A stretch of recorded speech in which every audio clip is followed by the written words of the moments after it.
You're listening to Extra Time, live on LCFC Radio. Your place for all the reaction to the weekend's football. Yes, well, hello. Welcome along to another episode of Extra Time here on LCFC Radio. But it comes after another disappointing result for Leicester City at the weekend, losing to that late Ross Barkley and Aston Villa goal yesterday at King Power Stadium.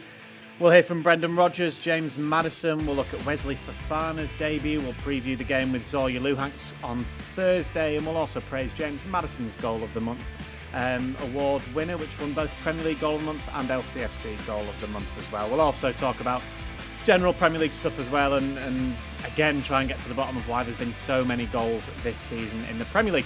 Joining me, Dan Bates, in the studio this evening is Matt Elliott and Steve Walsh, and joining us via Zoom is Tony Cotty. Good evening, TC. Gents, and we'll start with you, TC, from home. TC again. Evening, Supertone.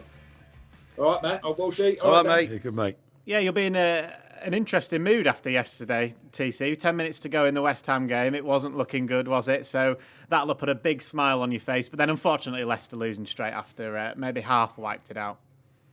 Yeah, it was certainly an interesting day, Dan. All the joys of being a West Ham fan, 3-0 down and then come back and draw 3-3. And then, of course, watching, unfortunately, see Leicester lose to Villa. So, yeah, no, it's been, as usual, an incredible Premier League weekend. Please do get involved on social media if you're watching along. Get your comments in, get your questions to these guys. Obviously, both of you were here working it for LCFC TV, the game yesterday, and it was bitterly disappointing, Matt, in the end. Yeah, any home defeat always is, isn't it? And, the lateness of the goal sort of compounded the misery, didn't it? And it looked for all the world it was going to be a draw, didn't it? I think Leicester shaded the first half. Villa shaded the second, perhaps more than shaded it. Came on stronger, and you thought that was going to be the case at the interval, didn't you? Because you thought Leicester might have sort of given their all, and could they maintain that level in the second half? And you doubted it, and it proved to be the case. And they paid the ultimate price. It was a good goal from Villa's point of view, great strike from Barkley, but at the end of the day, frustrating. Brendan Rodgers mentioned it. A lack of cover and lack of defensive awareness in the midfield area at such a late stage of the game is naive, to say the least, really, isn't it? And Hamza Chowdhury's been sort of pointed out or picked out individually, but there's got to be more collective awareness for that. But I was quite impressed with Villa, to be fair.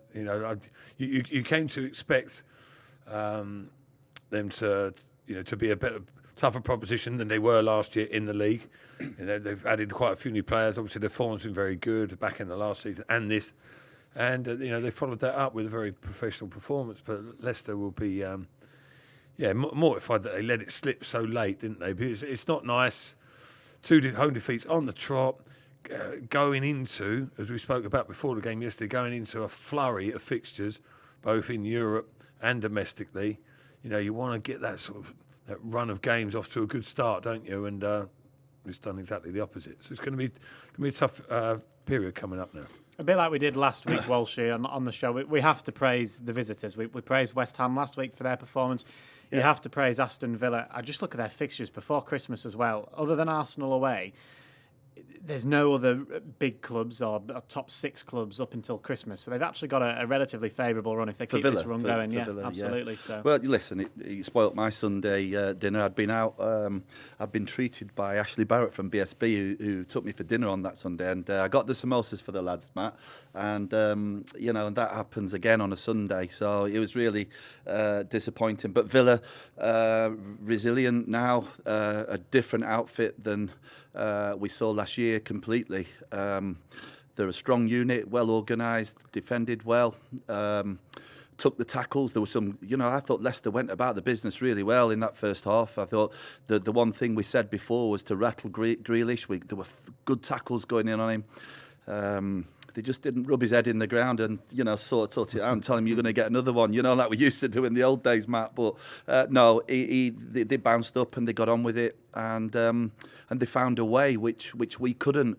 I thought the final decision making at certain times in the game for Leicester was was disappointing, and Brendan said that he admitted that as well. And it's like Van Dijk now out for Liverpool. They've already. I shouldn't. I'm not going to go on for it long tonight, but we all know that he's a massive blow to Leicester. You can't. He's just someone you can't replace, and it clearly showed that. There's not even a close second best to him at the minute, and that is an area that obviously we'll have to look at, and probably a January window might need to be looked at. But other than that, Villa deserved getting something out of it. But I do believe Leicester were very unlucky. I thought they deserved a point. We all thought it was over. It was just a moment of lacking discipline and understanding when you've just come on. He just seemed to stop, did Hamza. And when you look back, I've looked at it again, and he'll be annoyed with himself just for not digging in. And Mendy, he just got it. He was right. His positional sense was great on the day. He had a good game, did Mendy. Obviously, he'd run himself into the ground, but I don't know for 5 minutes whether that was a decision that could have been different. But still, there's no. We're not going to hammer Hamza or anything. He's a great lad, and he'll know that he just got caught out position, and it's cost us, and you have to learn. It's simple as that. With the young lads, they've got to learn quick. But Villa, like going back to Villa now, they're up there for a reason, and they are going to have a good season by the looks of it. If they keep that up, and they've got terrific counter players that can hurt you, and they showed it. Gary on Facebook says take 4 to 5 of your top players out of your team and this will happen. I think that's a fair point that he makes there. Maxine Johnson, hello Maxine, she says gutted, still in shock now over that very late goal. And Craig Bennett says evening all, evening Craig. Unlucky yesterday, but why was Barkley allowed to run at us? And I think, Tony, that's probably the main frustration really, isn't it? But I'm not trying to defend anyone or defend what happened, but obviously it was so late in the game. Was it just a lapse in concentration? Do you think he's such a quality player, isn't he, Ross Barkley? Yeah, he is, and you can't give him space, Dan. We all know, he's gone. I admire him, actually. I mean, I think the easy thing would have been to do was sit at Chelsea, pick your money up and, play every other game or whatever. And that. But he said, no, I want to play football. He's that type of kid. He's a good player, and you can't afford to give him space. And unfortunately, I think it's easy to pick on Hamza, obviously, but as a team, you have to take responsibility. And if someone does get caught out of position, a midfielder, then sometimes perhaps the defender or if someone else has got to tuck in and cover the space, take responsibility, take the player out, whatever. It was everything was all too easy, really, wasn't it? And then once he was in that position, it's a fantastic finish, and I don't want to take anything away from him, but just so disappointing from Leicester's point of view. With the boys in the studio, we were there. We've been there before, and it's the worst thing, I think, when you don't play particularly well. And I don't think anyone. I agree with what Matt said. I don't think anyone particularly deserved to win the game. But if that's the case, then draw the game. Get the point, because as Martin O'Neill always used to say to us, every point matters in this Premier League, and it's just such a gutter. Really, you don't know how crucial that can be at the end of the season. It sounds crazy, but 1 point can make a real difference. And I think that's the biggest choker about it, really, is just the fact that, the boys didn't hold on and get the point that you could argue that they sort of deserved the point out of the game. Yeah, I think that's probably the disappointing thing, Tony, isn't it? That it got so late, and I think even we were looking around thinking, okay, we're going to be talking about the first 0-0 of the Premier League season, but then for that to happen so late on was so galling. Yeah, it was, Dan. It was. It happens. But, the boys have touched on it. You've got to learn from it as an individual. If you make a mistake, you watch the videos, you sit down with the manager, you talk about it and you learn from it. But as a team as well, you take responsibility. I know I was never a good one for it, but you do defend as a team. Certainly in the modern game of football, I think you have to, it starts from the front. Yeah, I know Jamie's a big miss in that, but, the defending, it comes from every area of the team, and you've all got to stand together. But I remember being on the show that we was doing towards the end of last season, Dan, when the team wasn't playing particularly well and it was hard to get results. Now, I think sometimes you just have to take stock and put things in perspective. It's 5 games into a Premier League season. Leicester is still in 4th position.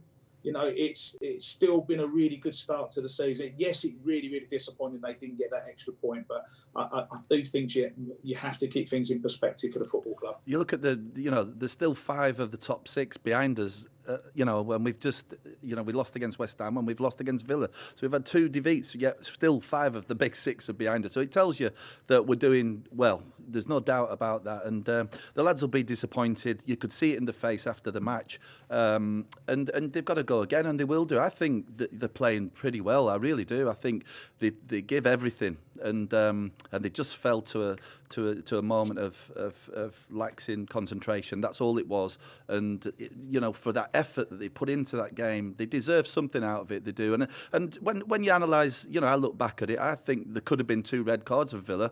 I really do. Maybe the people argue, but when you deliberately pull someone to the ground and pull his shorts down, and he's clear through, you could see that attack. There was, I think it was 2 defenders against 3 attackers. We were because Harvey Barnes was through, and he dragged him down and blatantly pulled him down. That to me is a red card. It is, but I don't know.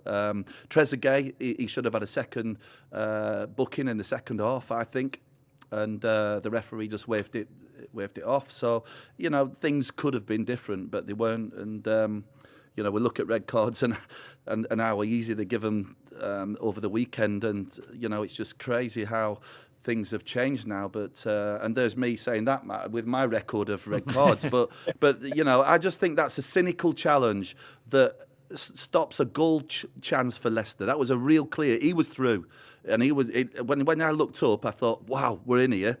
And he just dragged him down. He had to drag him down, and that to me was a red card. But still, well played to Villa. They're going well, and Leicester have come out of it with nothing. Matty Cash was another one of those players, or another one of the signings, Matt, that had a really good impact. Yeah. Not just last night, but in general, the start of Villa's season. Harvey Barnes did do him that one time, and I guess he took the yellow card, and it is a yellow card offence at the moment in football. Technically, yes, it is, even though it's frustrated, isn't it? When it's that blatant, that obvious, isn't it? You're screaming. You always want something more than a yellow, at least, if not a red. I know that's impossible as the laws are at the moment, but I was just angry because we could have scored there.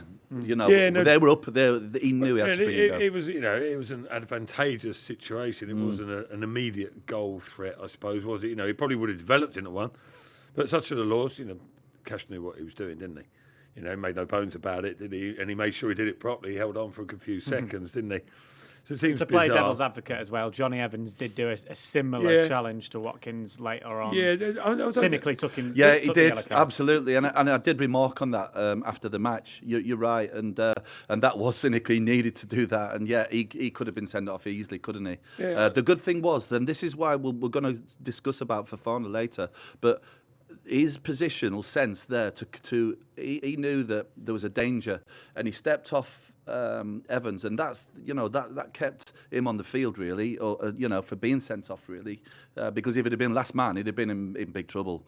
So really, like I say, we'll talk about it after, but it was cynical as well. But I thought Villa before that, the game had gone then, hadn't it, from us? So.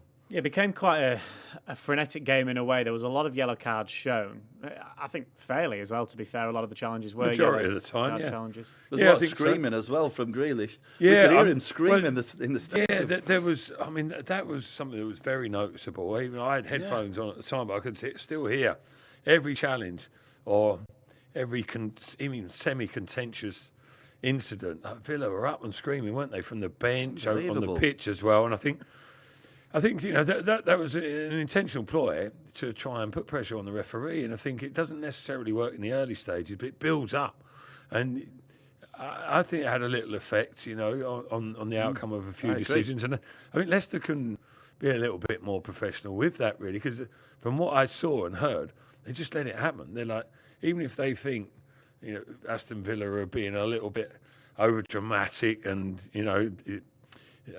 deliberately sort of shouting and screaming and pressurising the referee, and they think it's a little bit it's an embarrassment, absurd and embarrassing. But they're doing it for a reason, aren't they? Are, but I wouldn't Grealish in particular. But what I'm saying is, if I was playing out there, particularly say in a time, well, irrespective of whether I was captain or not, when we were playing Walshy, whatever, I'd be on at the ref. I'd be going, ref, Okay, and even if it was a foul, right? It was a genuine foul, and you go, yeah, if that one's a foul, but they're getting on at you.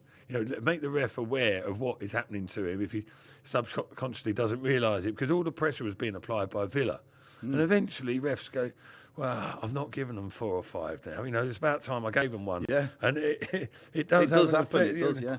Leicester seem a little bit crowds as well, mate, because there's no crowds, and then you can hear everything. We've all been to the games with these behind doors games, and you can literally hear everything. And I mean, the shouting and screaming when you get fouled, it's not a new thing. I think it's something that was certainly in the foreign game sort of 25, 30 years ago when I first started playing, when you played against foreign teams. But I think it's come more and more into our game, and it's just amplified more now by the fact there's no crowds there. And you're right as well. And I think if you scream long enough and loud enough and for long enough, then eventually the referees think, I better give a foul, or I better do this now. And I think it does put pressure on the referees, especially when it comes from the bench as well. So exactly. When you get like the likes of Dean Smith, who's a well-respected man, he seems a level-headed fella, and he's shouting up and screaming, and you think, well, hang on, he's normally quite middle of the road, quite mild-mannered, and he's up screaming, or maybe it is a foul then. Little things like that have an effect. Well, they'll tell them, won't they? They'll tell them, right, any decision like that, you all shout and say something. Up, yeah. And for me, it's not ethical. I don't like it. I think it's poor, very poor, and for it to be taught kind of that now. But we don't do it, and if you don't do it, kind of guy. Well, not really, no. But what I'm saying is that a manager, it's coming through him and his coaches that this is what we do. I don't like it. I really don't. I think it's terrible. There's levels. There is levels, and unfortunately, I think it's part of the modern game. Unfortunately, I think our era is a bit more honest, and you try to stay on your feet as long as possible. But I think nowadays players are they're almost taught to slightest touch, you go to ground and you scream as loud as possible, and you get your free kick or your penalty. And I think that's what we're seeing in the modern game. I don't like it. I agree with you, but it is what it is. I think in a weird way as well, Tony, just meant going off the back of what you were saying about the fact there are no fans in there. In a way, it kind of negates any home advantage, obviously, because you don't have the fans there. But because there are no fans and because everything can be heard, if you get an away team that have a lot of loud players and loud staff as well, everything can be heard by the referee. Whereas if there were fans in there, maybe, or if the fans are screaming for a foul, you don't necessarily hear that as much. Yeah, exactly, Dan. And also, you've only got to look. I think the top 2 divisions. There was only 2 home wins, wasn't it? I think I'm right in saying in the Prem and the Championship. 2 home wins. I mean, you would never get that if fans are in the ground. You wouldn't get that because the fans make such a difference. We know that, and they get behind the team. And if you go a goal down, they inspire you, etc. But it's modern football at the moment, Dan, isn't it? We're all hopeful things will change. I think John Moss did pretty well overall, though, Tony, didn't he? The referee let quite a lot go, really. Yeah. Although there's me saying that there could have been 2 red cards, but I thought he did all right. I really did. He wasn't succumbing to all the tactics of them screaming and shouting. So, but still, it's happened, it's gone, and we could talk all night about this, but we better not then, Batesy, eh? Well, yeah, go on then. Let's hear. I can see you looking at me. No, it's all right. You can do my job for me, Walshy. We'll move on. We'll hear from Brendan Rodgers. This is him speaking after the game yesterday. Brendan, for a game that looked like it was going to peter out in the end to a goalless draw, it must be a really frustrating result to take. Yeah, there wasn't too many chances for both teams. So disappointed when you lose so late. Was it frustrating though, because late on Villa did have quite a few, what you might say, clear-cut chances that went straight at Kasper? Is it just a worry that they might take one of those in the end? Yeah, they got into some good areas, like we did in the second half. But listen, they're a good side. They've got good legs in their team, and like I say, it looked like it was, however, going to be 0-0. But yeah, disappointed with the goal because we opened ourselves up too easily and allowed that space. So we didn't get our lines correct there. Can you beat yourself up too much about that then, given that you say you'd put in a decent performance yourselves? Yeah, no, but you're always disappointed when you lose games. You're never happy. But there's enough in that to show with the players that we have missing, the guys that will come into the team. They've done well tonight. Like I say, it could have been very easily a point and moved on. But we need to learn to close that game out. And if you can't win it, you try and make sure you don't lose it. Positives. Wesley Fofana put in a really good performance on his debut. Yeah, it was outstanding. For a 19-year-old to come into the Premier League against a good side, it was an outstanding performance. He's all the attributes. He still get a bit to learn. He's still adapting to how we want to work and play. But you see his raw potential there. He's got a great leap. He's strong, he's quick, he defends on the front foot, and he can pass the ball. So no, he had a really good night. And where are we at with James Maddison fitness-wise? I saw you talking to him in the first half, even before he came on. Was that a move you always kind of wanted to make at that period in the game? Yeah, well, Dennis is coming back. He's not obviously played any football for a while and just gone back into training.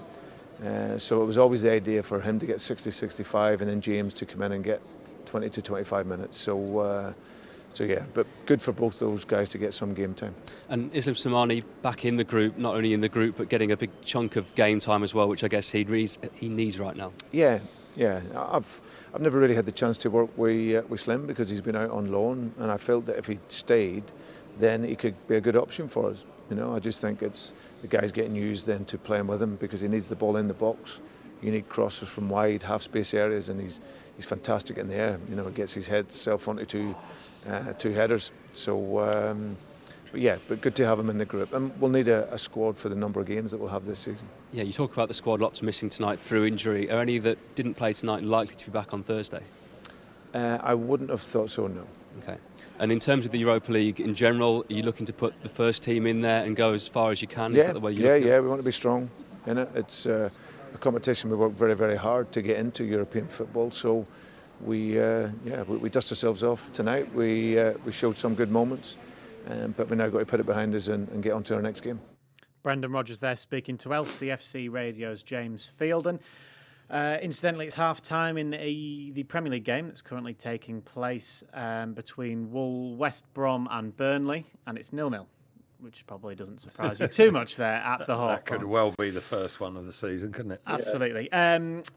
Tony, Brendan Rodgers there was speaking about Wesley Fofana and his debut. He looked very assured, he looked very calm, and he looks like a good bit of business. He does, Dan. Yeah, looks a really good player. I think it's important not to get too carried away. I mean, it is a debut, and we've seen many players over the years have great debuts, and then of course it doesn't quite happen for him. But no, I think there was a lot to be positive about his debut, and it was outstanding, in fact. So he'll be really pleased with that, Brendan. I think going forward, reading down here in the papers about Soyuncu, could be out for quite a while, a few months, whatever. So I think from that point of view, you've got him in the team now. You've got Johnny there as well, and they're going to need cover for Soyuncu. So I think he's going to get plenty of game time and lots of games coming up as well. But in terms of debuts, it was an excellent performance. How impressed were you, Matt, with Wesley Fofana? Yeah, same as everyone else, very much so. He's got all the components, of a top centre half in his repertoire, hasn't he? And Brendan Rodgers mentioned there about his attributes, and it's difficult to disagree on first viewing. Listen, it's early days, but I think it was the game sort of suited him, his style. It was, although it was a tough game, it was one that he was capable of easing himself into. Watkins was. There was a lot said about him, but he didn't really feature, did he, much? And Fofana, you could say, had him in his pocket, and that was the reason why he was quiet. But Villa's play was more in sort of wider areas, really. But what he had to do, he did very well. Good, solid clearances, defensively, aerially. He looked very strong. He's willing to attack it, even trying to get on the end of balls in an attacking sense as well. So hopefully he can provide a threat in that sense as well. Calm on the ball, good movement, good positioning, quick, aggressive when needed to be. Not a lot wrong so far, so bodes well, yeah. Yeah, you were impressed as well, weren't you, Walsh? I was, yeah. I think that, all the hype about him has certainly, the first time we've seen him, I think Brendan's correct in everything he's described him as a player, and Matt's just summed it up. His positional sense was fantastic, and that's what I look at as centre back. First of all, how you play together with your centre back partner, Johnny Evans. I think that back four to me is one of the best in the league. I really do, and. Matt, you understand as well the relationship that we had. The connection that you need to be. Two centre backs and to control things, and he did it with ease. Looked very comfortable on the ball. There was, I remember, an early, like a reverse pass into a midfield player. It was just a clever real accurate pass. Thought, wow, this guy's got some talent, and he got stronger and stronger into the game. And you forget he's 19 years old. This lad in the Premier League. It's a great effort, and if that's anything to go by, he's going to be a terrific signing and very good timing. With the way that Soyuncu is going to be 3 months out. Yeah, I thought with his all those things we said about him as well, but I think Brendan Rodgers probably touched on it in terms of when he said defending on the front foot. He knows when to go in tight and try and nick it, and when to drop off. And he wasn't making rash decisions; they were measured decisions, and that sort of ordinarily that comes from experience, and he's only a tender age, so it's rare that you see someone with those. Disciplined attributes at such. Yeah, and that's where Soyuncu's got. There's a difference between him and Soyuncu because he's a bit rash at times as Soyuncu, and he's still learning. You're right. So for him to have those attributes at this stage of his career is fantastic. He reads the game so well from that game. But like you say, we can't get carried away here. But he could be a top player if he can play like that and week in, week out. As well, boys, it's nice to be talking about a defender who can actually defend. Like in the modern game, absolutely. It's like people talking about centre halves. Oh yeah, he's great. He can spray it out to the left wing and he can bring it out from the back and all that. And then they can't defend. So if Leicester have found someone, which it looks like who's got that real good defensive awareness, really, then that's going to be a real plus going forward, especially at such a young age. Yes, he's got to settle in. He's got to learn the way of being in the Premier League and in this country, etc. And as I always say about foreign players, but I just think it's refreshing to be talking about someone, defensively doing their job properly, because some of the defending this season in the Premier League has been absolutely dreadful. Well, we'll come on to that a little bit later on in extra time this evening. But one other thing, Tony, on Wesley Fofana, we talk about his age and the fact that he's 19. He's obviously inexperienced. When you look at the amount of games he's played, he's only played about 30 senior games, which isn't a lot, obviously. But does that surprise you, hearing that, given how assured he did look last night? Well, it does, because it's not too many games, Dan, is it? And, and the boys were talking about learning your trade and that, and you're very much still learning your trade as a 19-year-old. It's rare that if you played 100 games as a 19-year-old now, that is very, very rare. So it's not surprising that he's only played the 30 games. But, I'm not surprised that Leicester have made another good signing. I think the recruitment at the football club has been exceptional over the last 2 or 3 years. I really, really do. There's been good players that have left the football club, but there's never any panic. It's just, we'll go and sign a better player. And, if you can buy a player that's only 19 years of age, yes, he cost a bit of money, but if you can get someone with that potential, you've got 10, 12 years ahead of him playing in the first team for Leicester, So it's potentially it's a great sign. As I said, I don't want to get too carried away. I don't want to put him under too much pressure. But, he was excellent yesterday, and let's hope it's a good signing for the club. Well, hopefully so, and fingers crossed. And as Tony says, and as you've both said as well, it is early, so let's not get too carried away. Let's go to our Who's the Fox then for the first one for the evening. So we'll put a picture up. It's not too bad, this one, Walsh. You got it right last week. Did I? You did, yeah. Okay. The Muzzy Is It one last week, do you remember? Oh, that one. Yes. He should get that. He sees him every day. Yeah. So it's the first one. Don't shout out. We'll give people listening and watching along at home the chance to have a little bit of a guess. But that's it. So you've got a name. Who's the Fox? Answer in on Twitter and on Facebook, and we'll reveal the answer a little bit later. You've got another smug look about you. Walshy's also whispered something to Matt. I don't know what it is. Matt definitely knows who it is. Do you, Walshy? Well, don't tell us if you do. Don't be kidded by that. The way he's gone down on his knees, because a lot of players do that. I would think that's Jamie Vardy, but I don't think it is. Okay, well we'll find we'll find out a little bit later. I think it is, but I don't think it is. No, I think I know it is, but because I was looking at the head of the picture, he's definitely not. That's enough. That is enough. I give too much away. Right, okay. We'll do some trivia now, Walshy, which I'm sure you'll be even more pleased to hear. So there's 3 pots, as there always is. I want to check. Did you go out at the weekend, Tone? Yes, I did actually, man. Oh, we might have a chance then. We might have a chance. Matt, you can choose the pot. So pot 1, pot 2, or pot 3? 3. 3 for Matt. Tony, 2 or 1? 2, please. 2. And then I'll have 3. Pot 1 for Walshy. And you can go first, Walshy. Cheers.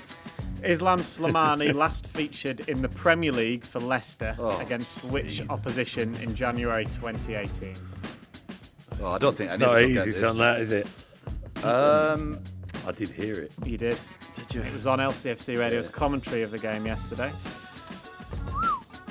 I'm gonna go for something like a Newcastle.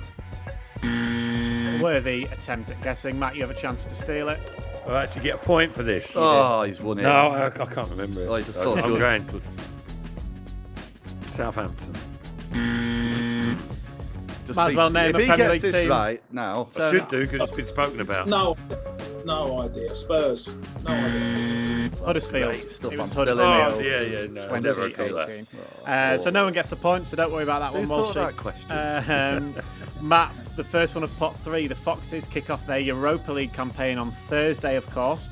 But who scored Leicester's first goal in the Champions League group stage in 2016? I think I'm right. It doesn't matter. It It's doesn't my matter, question, it's what? Matt's question. Yeah, but he might not get it I'll right. get it. Albrighton. Oh, there you go. I knew that. Correct. Everyone knew that. Correct. Well done, Matt. Tony, She's celebrating me Yeah, getting but it I right. thought you might get it wrong. your first one, including Aston Villa, there's only one other club in Europe's top 5 leagues that have a 100% record. Who are they?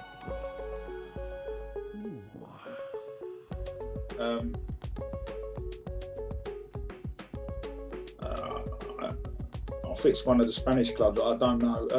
I'll say Barcelona. I don't know. Then no idea. Chance Walshy to steal it and get on the board. Bayern Munich. Oh, come on. Top 5 You know leagues. it is now, don't you? It can only be.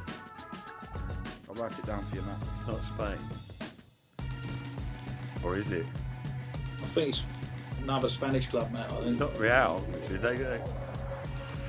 Oh, I'll go Real Madrid. It's not, is it? Is it PSG? Nope. No, they got done. AC Milan. Ah, AC Milan in Italy. Yeah. Villa and AC Milan, the only two clubs with a 100% Real Madrid lost at the weekend, didn't they? record. Yeah, I know Barcelona certainly did lose at the weekend. Not sure about Ibrahimovic got a couple at the weekend, didn't he? He did, yeah. He did. To maintain that 100% record. chance. Right, we'll come back to the trivias. Poor standard. It was a poor standard. But we've got a couple, He'd be a good a couple of questions each Ibrahimovic. later on in the show for you to come back to. So it's not over. Your pain and torture isn't over yet, Walshy, I'm afraid. Great. We've spoken about Wesley Fofana, so let's speak about James Maddison next, because he not only won the Premier League Goal of the Month, he also won LCFC's Goal of the Month for that strike against Manchester City. And after the win, he spoke to LCFC Radio's commentator John Dunn about the goal. Yeah, just found myself in a nice little pocket of space, drove, no one really came towards me, and I backed myself with my quality. That's what I practice every day, that's what I live for, them sort of moments, so I was happy to see it fly in the top corner here. And clearly a very special celebration as well. Yeah, dedicating that to Stuart Birtwistle, who was our club doctor, who passed away in lockdown. An unbelievable man who was up there, probably on the golf course up there, not actually watching the game, but he was a great guy, so that one's for him. Yep, James Maddison, fantastic strike against Manchester City, voted both LCFC's and the Premier League Goal of the Month, and thoroughly deserved, Matt, wasn't it? It was a brilliant strike. Yeah, it was a little bit of a no-brainer, wasn't it? To win both competitions. If you win the Premier League Goal of the Month, there's a good chance you're going to win Leicester City Goal of the Month, isn't there? And rightly so. To come, well, he'd only been on the pitch 5 minutes as well, hadn't he? And came on, strutting his stuff, got involved in the move earlier, didn't he? Got himself on the ball, popped it around, received it. As he mentioned there, he saw that there was space to drive into, but he literally picked his spot, didn't he? It wasn't one of those hit and hope or dip and swerve and see what happens. He's actually picked his spot out, and goalkeeper Edison, not a prayer. It was a wonderful strike, of the highest quality, really, and. I was going to say shows you what he's capable of, but we know what he's capable of. But he can do it semi-regularly as well, can't he? And he was missed the other night as well, I think. Yeah. 60 minutes of Maddison would have been for me. It's a little bit of a concern there. The type of injury that maybe he's got. Well, I don't know if it's been clarified properly or not, but I thought he'd have had long enough to get himself ready to start. Yeah, but there's reasons the behind the scenes. You don't understand sometimes what's going on with the You have to be managed maybe over a little period of time. And maybe we'll see him on Thursday. We will talk about that game in just a moment. But one more comment on that goal, Tony. He beat some other really good strikes in the Premier League. The Riyad Mahrez won against Leicester in the same game. Marcus Rashford, fantastic solo run against Brighton. And Reece James's thunderbolt against Brighton. Just a few of the other nominations that James Maddison's goal won.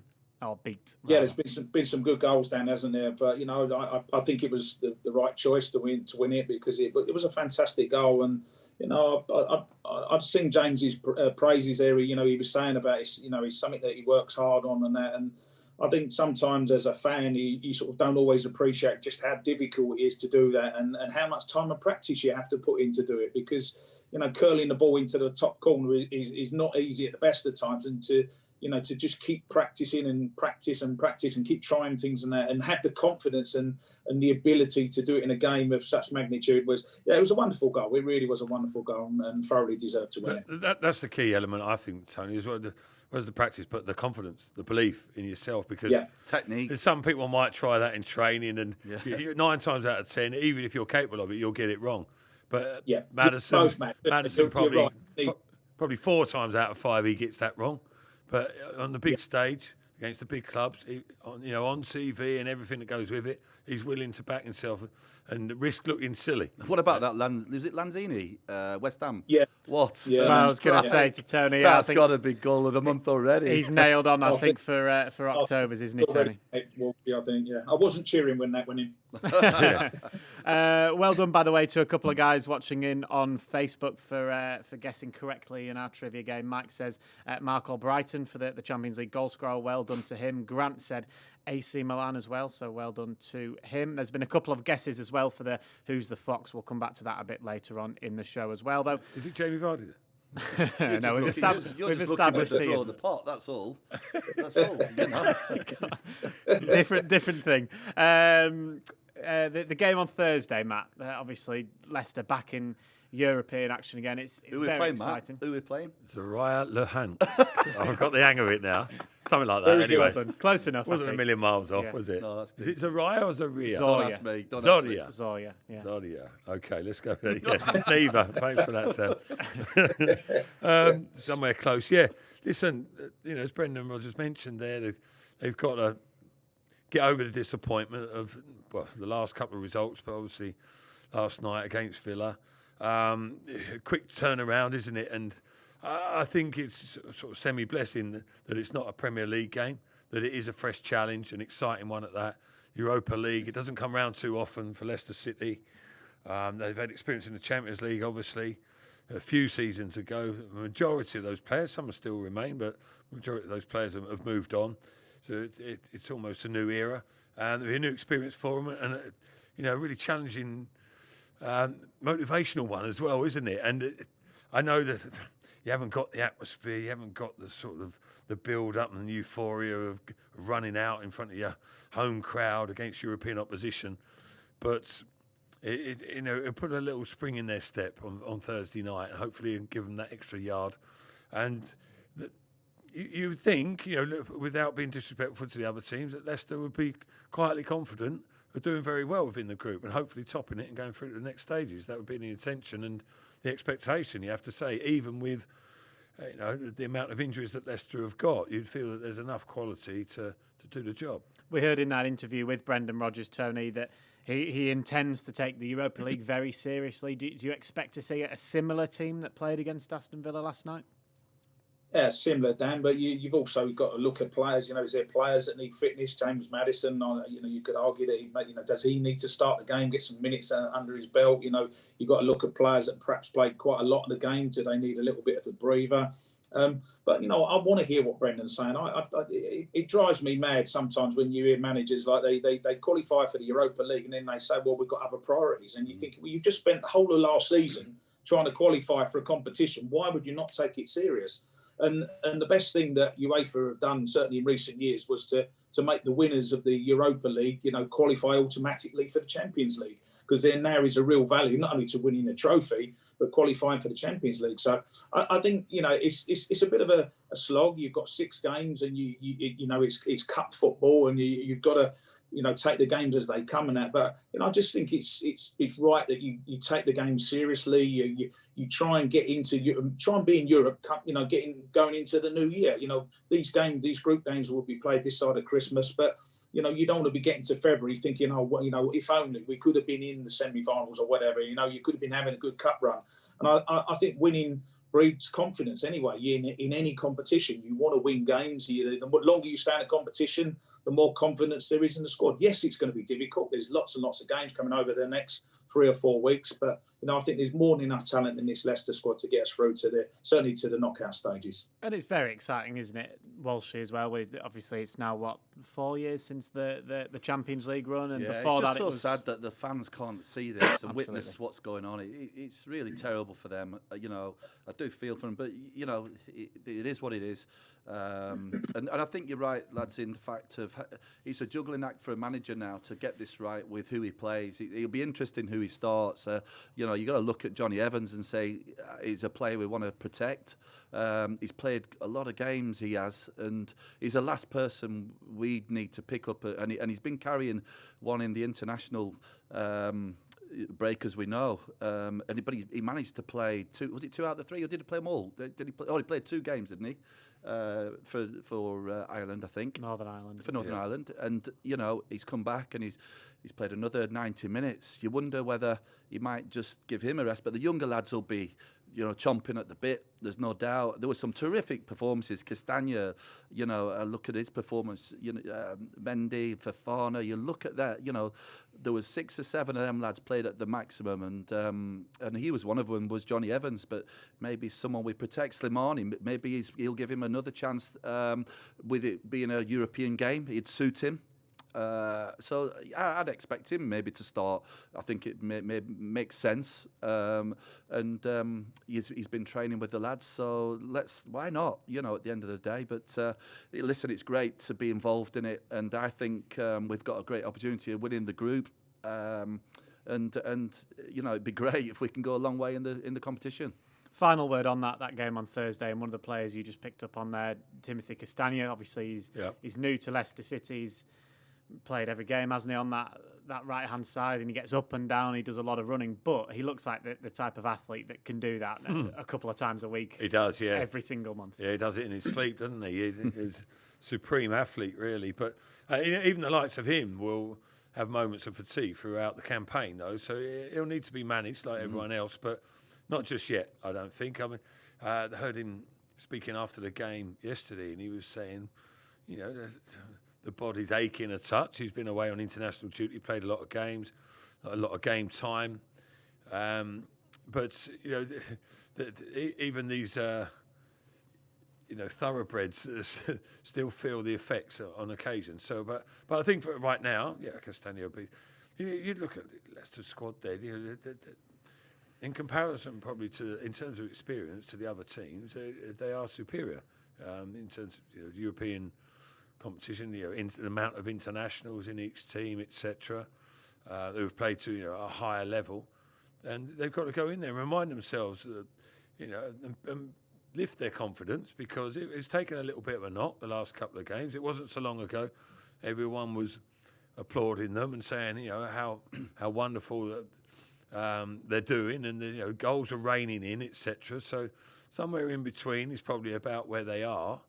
But they can go into Thursday's game against the Ukrainians, full of confidence, can't they? And it'll be trepidation for the away team coming here to the King Power, so it should be. Must be a nightmare for a manager when you go into these international breaks, because you've got so many now, and then they're coming back injured. It's just destroys your club football, and Brendan will be looking at that, and he's got to handle it. But Vardy's calf injury, they're protecting him, obviously. This is something that he's had over a couple of years, so they know that it sounds like he's going to be back very shortly for the next Premier League game that we play, so that'll be great news if he is. Well, you can tune into LCFC TV's Matchday Live on Thursday, of course, for that first Europa League game of the season. Will be live from 6:30, so do make sure you tune in for that. Let's remind ourselves of the Who's the Fox graphic for this evening. We've had a lot of correct guesses in on both Twitter and Facebook. Go on, Walshy, you don't have a do you know what? Looking at the head shape, I think that's Tielemans. But naturally, it's the Vardy salute. I'll tell you, you're not alone in thinking it is Tielemans. Someone on Twitter did guess Yuri Tielemans. It is wrong. You're not alone in being wrong. I've not given you my. I didn't give you my answer. Hang on, I think that's Tielemans. I didn't give you. No, I didn't give you my final answer. It's only a bit of fun. I said I think. I said. Oh, it's Jamie Vardy, isn't it? Oh no, he's wrong. Put him out of his misery, Matt. I'm not 100% convinced. I think it's Wes Morgan. Correct. Oh, correct. No. How can I get Big Wes wrong? It's Wes Morgan and similar build to Jamie Vardy. Yeah, got it. Well done, Wes. Gareth on Twitter says Wes Morgan scoring in 2016 at Old Trafford. Thank you. So well done to Gareth, well done to Lee and to Berican. Some things never change, TC. On Twitter as well. And well done to Mike. Mike listening in on Facebook, and Gary as well. Gary Boothbeat listening in on Facebook for guessing that was indeed Wes Morgan and not Yuri Tielemans or Jamie Vardy. It's the Tielemans shouting it after. Hang on, I didn't hear you say that. No, I didn't. It's Jamie Vardy. Of course it is. I'm sure Tony Cotty knew that one as well, comfortably. Someone on Twitter, though, did guess Tony Cotty celebrating at Sunderland away at one point there. But I didn't do the knee slide, Dan, not at my age when I was at Leicester. Tony's got thighs like Wes, just a little bit shorter. Right, we've alluded to it a couple of times already this evening. Tony, what were your emotions like with 10 minutes to go in that game yesterday, Spurs against West Ham, compared to what they were like in the 94th minute?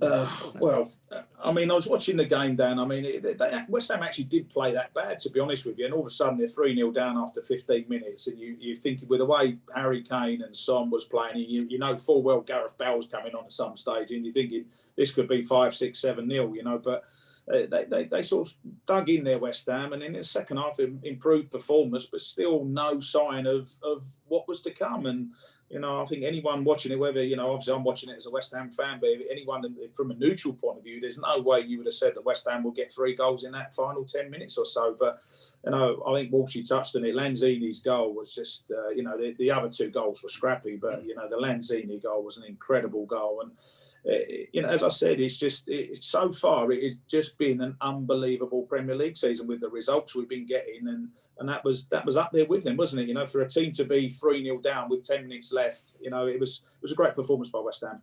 Do you think it was the game of the season so far, Matt? I'll read you out a few. Everton 5, West Brom 2, Leicester 5, Man City 2, Liverpool 4, Leeds 3, Leeds 4, Fulham 3, Tottenham 5, Southampton 2, West Brom 3, Chelsea 3, Spurs 6, Man United 1, Villa 7, Liverpool 2, Chelsea 3, Southampton 3, Tottenham 3, West Ham 3. So there's been a heck of a lot of games. This goes on. It depends what your definition of game is, and I suppose who you support, etc. And I think for wow factor, for an amazement, is the Villa Liverpool for me. You know, just absolutely, man. You know, in terms of how good a game and an even contest, there's 1 or 2 other candidates, aren't there? But for Villa to smash Liverpool 7-2, what's that all about? I mean, it's just out of absolute nowhere, isn't it? Biggest shock ever. Yeah, it's unbelievable. And you know, Villa were, when you watched them last night here, they're a capable side and a bit of confidence. But even though they got the result against Leicester weren't at their best. But you wonder how that team has gone beat Liverpool. It's freakish, isn't it? Could have been more as well. Instance. Yeah. Yeah, would you agree, Walshy? Yeah, the game of the season? Yeah, without doubt. Yeah. But don't get me wrong. You look at the Arsenal game that we played in at 3-3. You know, you see that Lanzini goal in that time, window. So it was an amazing. You know, you saw the scenes of David Moyes as well running up and down. I've never seen him ever show his emotions. So again, Walshy, I mean, you mentioned it earlier. It's probably part of the reason why these results are occurring. But it's such a shame the supporters aren't there to enjoy it, because you know the atmosphere, just everything. The enjoyment would just be magnified, wouldn't it, with 30,000-40,000 in there as well. And the away end, Tony, for West Ham, if they'd have been there at Spurs.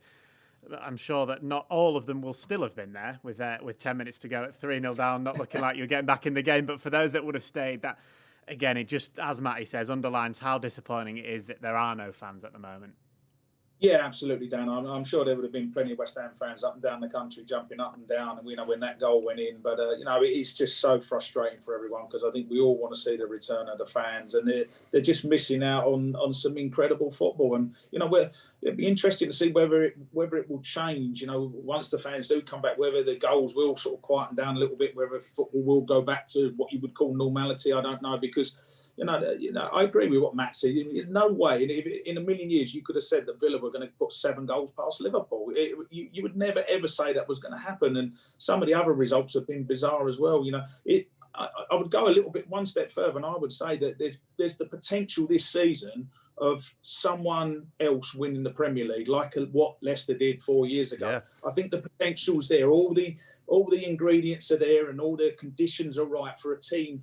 I'm not saying it'd be Villa, it could be just a team outside of the top 6 if they could get a run together, including Leicester, where you could just, burst through the pack and have a real chance of winning the Premier League because of the circumstances. You look at that Villa game against Liverpool, but I think, you look at Leicester's performance, I think we dominated in quite a lot of it. In that first half, Villa had to change things, and they did at half time. I remember I saw Dean Smith saying we had to change because Leicester were, they were solid, they were organised. I didn't see anything coming from Villa in that first half, and you've got to say we dominated a lot of possession, which. At the end of the day, you've got to put the ball in the net, haven't you? But still, from a point of view from Brendan, he'll be saying, look, we dominated that game in a lot of areas, and so we've got a lot to come out of it of positives, Well, absolutely. And do you think that the title race is wide open?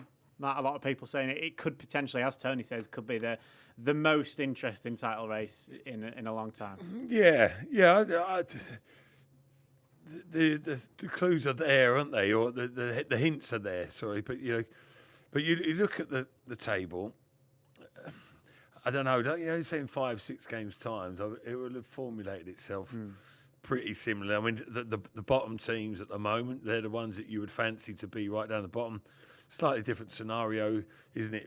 At the very top, with Everton and Villa being highly prominent, but quite often not the games like the dramatic element of the games isn't normally there as much as it has been this season. But it's not that irregular to get a team starting off really well. The likes of Everton for 4 or 5 games. Villa, okay, 4 out of 4. That doesn't happen for them too often. But, even ourselves, we ended up top of the league after 8 games all those years ago. We fell away dramatically. As it happened. That's because we had a clown of a manager, Peter Taylor. Peeler. Let's move on very quickly, Paul's opinion, not mine at that particular stage. Tony will agree. But, it happens. It's over the course of the season, and we'll wait and see. The majority of the big clubs will be there or thereabouts. But I do think, as Tony says, the scene is set for teams, for it to be more of an even keel, for no one's quite determined exactly what the reasons are. There's plenty of opinions going forward, being put forward as to why the goals conceded. There might be 1 or 2 surprise who goes down as well. Exactly. I think if ever there's going to be Burnley, maybe changeable events, it's going to be this season, isn't it? I think. Yeah, the lack of fans is surely playing a part because, like in normal circumstances, you would say like going to Old Trafford. Well, they don't lose too many games. Going to Anfield, going to the Etihad, those sort of places, they're almost sort of given home wins for a lot of the big clubs. But where there's no fans there's no atmosphere, and it's a completely different game of football. And that's why I think the ingredients, what I'm saying, there's the potential there for a real shock. And, my dream's always been with the Premier League. We get to the last game of the season and you've got 3, 4, 5 teams that have got a chance of winning the Premier League. That would be an ideal scenario. It'd be fantastic. I think, obviously, it's fair to say we won't see another 100-point season or 99-point season this time round, will we? With the amount of points it's not going that way. They're already being Teams dropped. Dropping points already. Yeah, I mean Leicester. Leicester sort of point in case, aren't they? Lost 2 games and sit 4th. You wouldn't have expected that, would you? But hopefully so. Hopefully it carries on in the same vein because it's exciting and it's more interesting. And it needs to be. It needs to have that extra allure because the supporters aren't there. You know, so they find the edge in a different capacity. And do you know the thing is though, Matt, as well? You look at Wolves, Leicester, and they can compete now against these top teams, and they can turn them over, as we're seeing. And this is the thing now. We're being clever with recruitment. And so are Wolves. You know, you see it. Sheffield United last season were brilliant. These clubs you see are having a good go at it now, and they're hard to beat sometimes, and they frustrate you. The tactics have changed, and it's finding teams out and managers out. Sometimes it certainly found Klopp out, didn't it? Well, look at Leeds game. Leeds, first game. Absolutely. There's been some strange results. Really strange. Well, it is still 0-0 at West Brom against Burnley. After all of that talk about the amount of goals, the Hawthorns, it remains goal. I think there's about 25 minutes left in that one. We're coming up to the end of extra time here on LCFC Radio, so we'll finish our trivia for this evening. Walshy is absolutely delighted. You've got 2 questions. Flying tonight, wasn't he? 2 questions each. Yeah, each I'm on still 0. to answer. Flying. Matt Elliott, right, you can have your second question first. You are pot 3. So Theo Walcott helped Southampton to that draw against Chelsea on Saturday. What year did he leave Southampton for Arsenal? Right, I reckon he's 32 now. He's 17. 2005. Tony, your chance to steal. 2004. Steve Walsh, 2006, then I've got to try. Oh, you beauty! I had no idea that. It's only because they went 4 and 5. Yeah, Walshy sounded right. Fed him it, didn't we? Yeah, fed him it. Walshy's on the Muzzy is at number 6. Tony, your second question for pot number 2. Who provided the cross for Dominic Calvert-Lewin's header against Liverpool on Saturday? Oh, dear me. I think it was Digne. Yeah. Well done. Well done. He's been an answer on the quiz before. Will you ask me this question? How many goals so far in the Premier League over this weekend? 27. Will you? You want me to answer? 27. A question like that. Or Ask how many me so I draws can get one right, please. How many draws has there been in the Premier League? I've got that as well. I've been thinking to myself, what are you going to ask me? And there's 5 draws so far. It might be 6 tonight. I wasn't going to ask you that. Well Sorry, done. Walshy. Well, I've lost Sorry. Hit him with a rascal, I've lost basically. now, Come on. What year did Gareth Bale leave Spurs for Real Madrid?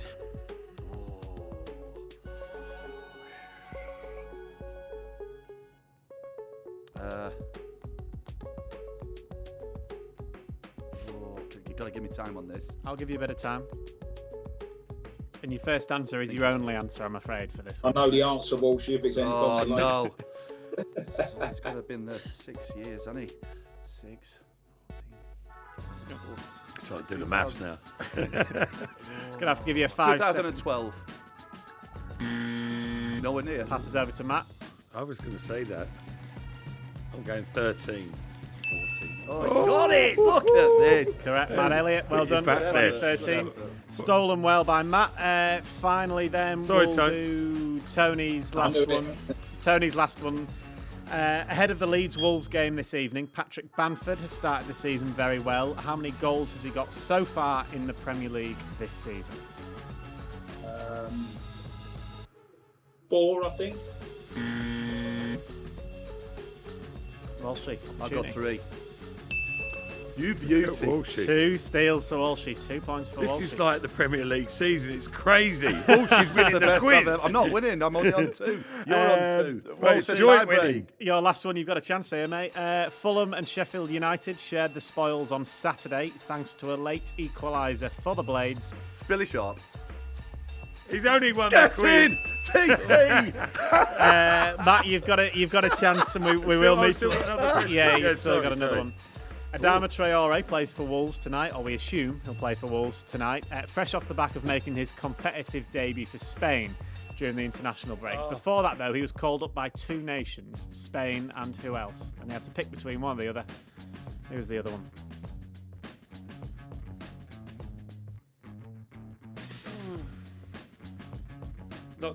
Trinidad and Tobago. I was going to say, add the extra pressure. If you get it wrong, Walshy wins the quiz. Tony, you can try and steal it to give yourself a second point. I don't care if you get it right, Tom. I think it was, I'll say Senegal. I don't know, Dan. Senegal. Ivory Coast.